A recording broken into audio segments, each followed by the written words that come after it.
Shalom saudara, kita bersyukur hari ini kita masih bisa bersama-sama bersekutu bersama keluarga kita masing-masing dan kita boleh bersama-sama belajar kebenaran firman Tuhan melalui renungan online ini. Saudara, kita bersyukur karena Tuhan Yesus sangat baik. Hingga saat ini kita masih dapat melakukan setiap aktivitas kita dengan tubuh yang sehat, semuanya karena kasih kemurahan Tuhan dalam hidup kita. Dan kita patut bersyukur di masa-masa seperti ini, kita boleh tetap membangun kehidupan rohani kita menjadi semakin indah di hadapan Tuhan. Saudara, hari ini kita akan bersama-sama belajar kebenaran firman Tuhan, masih dengan judul Membangun Karakter Kerajaan Surga. Saudaraku yang terkasih, membangun manusia roh adalah mempersiapkan diri untuk hidup berkenan di hadapannya dengan kesadaran bahwa hidup di bumi ini hanya sementara, hanya gladi bersih saja, sedang kehidupan sesungguhnya adalah di dalam kekekalan. Inilah yang mendorong kita untuk membangun karakter sebagai warga kerajaan surga saat kita masih ada di bumi sekarang ini. Saudara, belajar pengalaman hidup bangsa Israel.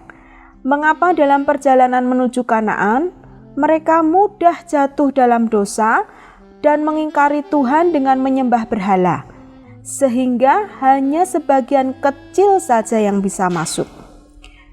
Mengapa hal ini bisa terjadi? Sebab mereka belum mengenal Tuhan, belum mengenal dan mengetahui kemampuan Tuhan untuk membawa mereka sampai kepada tujuan.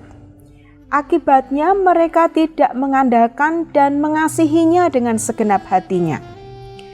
Mereka baru melihat kehebatan Tuhan yang luar biasa dengan berbagai mujizat yang dinyatakannya, tetapi mereka belum mempercayakan hidupnya kepada Tuhan. Mereka masih menggunakan akal budinya. Saudara, bangsa Israel menghendaki perbuatan Tuhan saja yang berupa pemeliharaan, perlindungan, dan jaminan hidup. Akibatnya sebagian besar tidak bisa masuk tanah Kanaan karena tidak mencari tahu jalan-jalan Tuhan seperti yang dilakukan oleh Musa. Saudara bisa membaca di dalam Mazmur 103 ayat yang ke-7. Betapa pentingnya mengenal dan mempelajari jalan-jalan yang Tuhan ajarkan sehingga menghasilkan karakter kerajaan surga. Saudara, kita bisa melihat jalan-jalan yang Tuhan kehendaki melalui Matius 7 ayat 1-5 tentang hal menghakimi. Kalau kita membaca ayat tersebut, saudara, maka kita bisa mengetahui apa yang Tuhan kehendaki, sehingga kita bisa memiliki karakter kerajaan surga. Dimulai dari cara kita melihat kehidupan. Kita bisa melihat cara melihat kehidupan. Yang pertama adalah melihat keluar, yaitu apa yang diinginkan saja, dan juga bisa melihat ke dalam, apakah hidup sesuai dengan kehendaknya. Untuk memahami ini, mari kita melihat hidup kita bisa dibagi dua bagian, yaitu bagian untuk publik atau umum dan bagian tidak untuk publik. Kedua bagian ini disatukan dan akan mendapatkan 4 bagian. Bagian yang pertama, area publik, ini adalah bagian di mana setiap orang boleh mengetahuinya. Hal yang paling menarik yang ditampilkan, hal yang hebat yang dimiliki. Bahkan hatinya sangat ingin memberitahu kepada umum segala prestasi dan kehebatan dirinya. Bagian yang kedua adalah bagian yang bukan untuk dilihat orang. Karena di bagian ini terletak keburukan yang memalukan, sehingga tidak boleh diketahui orang. Hanya orang tertentu atau orang dekat saja yang tahu. Bagian yang ketiga adalah bagian pribadi. Bagian yang hanya diketahui oleh diri sendiri dan tidak ada seorang pun boleh mengetahuinya. Mengapa? Karena di sana tersimpan semua hal yang licik, yang gelap, kotor, dan memalukan. Bagian yang keempat adalah bagian yang paling rahasia. Dalam hidupnya yang gelap dan kotor sampai dirinya sendiri pun ngeri mengingatnya. Ingin mengubur dalam-dalam dan bagian ini hanya Tuhan yang tahu. Saudara, kalau kita mengingat ketika kita bersekolah minggu, seringkali guru sekolah minggu menerangkan kepada anak-anak didiknya dengan menunjukkan gambar hati manusia yang berisi segala macam binatang yang merupakan gambaran apa yang ada dalam hati manusia. Misalnya, licik seperti ular, gambarnya ular. Untuk menggambarkan kejam, digambarkan seperti harimau. Untuk menggambarkan sifat yang sombong, digambarkan dengan burung merak dan lain sebagainya. Kalau kita melihat di dalam Alkitab, maka kita bisa melihat Yeremia menggambarkan hati manusia itu hati yang licik, keras dan busuk. Karena busuknya tidak mungkin dapat diperbaiki lagi. Kita melihat di Yeremia 17 ayat 9 yang berkata, "Betapa liciknya hati, lebih licik daripada segala sesuatu.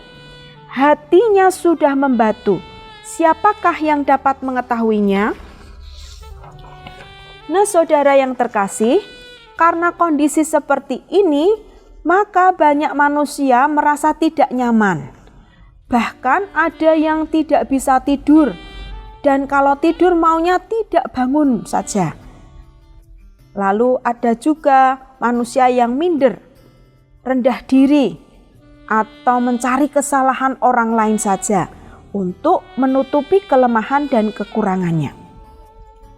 Bahkan kita melihat ada banyak orang yang memakai topeng. Di muka umum didandani agar kelihatan cantik, pintar, kaya, atletis, berpakaian trendy, mengatur wajah untuk selalu tersenyum, supaya enak dilihat, supaya orang lain melihat dirinya baik. Itu semua dilakukan untuk menutupi kekurangan dirinya. Atau mungkin juga kita melihat beberapa orang mengalihkan perhatian. Membaca buku, nonton TV, ikut terlibat dalam pelayanan agar kelihatan rohani, sedang hatinya tidak di pelayanan. Tujuan pelayanan tidak untuk menyenangkan hati Tuhan, tetapi dilakukan hanya menutupi hatinya yang masih belum kudus. Banyak juga yang menutupi keburukan hatinya dengan melihat selumbar atau kesalahan orang lain. Hal itu dilakukan agar orang lain menilai dirinya baik, pendapatnya baik. Sedang apa yang dikritikkan ke orang lain itu belum tentu dirinya bisa melakukannya. Semua itu karena tidak melihat balok-balok yang ada di matanya sendiri. Dia hanya melihat selumbar di mata orang lain. Contoh di dalam keluarga. Banyak sekali suami menilai istrinya kurang ini, kurang itu, tidak bisa ini, tidak bisa itu, sedangkan dirinya sendiri tidak bisa melakukan itu semua. Lebih kejamnya lagi, suami mulai membandingkan istrinya dengan wanita lain. Seharusnya mengatasi kekurangan istri dengan cara yang bijaksana, kemudian mendorong dan memotivasi istrinya agar menjadi istri yang ideal. Seandainya tidak berubah, suami tetap harus menerima istri sebagai teman pewaris yang Tuhan berikan. Menyadari kekurangan istrinya sebagai alat membentuk dirinya sendiri agar menjadi pria yang bertanggung jawab dan punya jiwa kepemimpinan.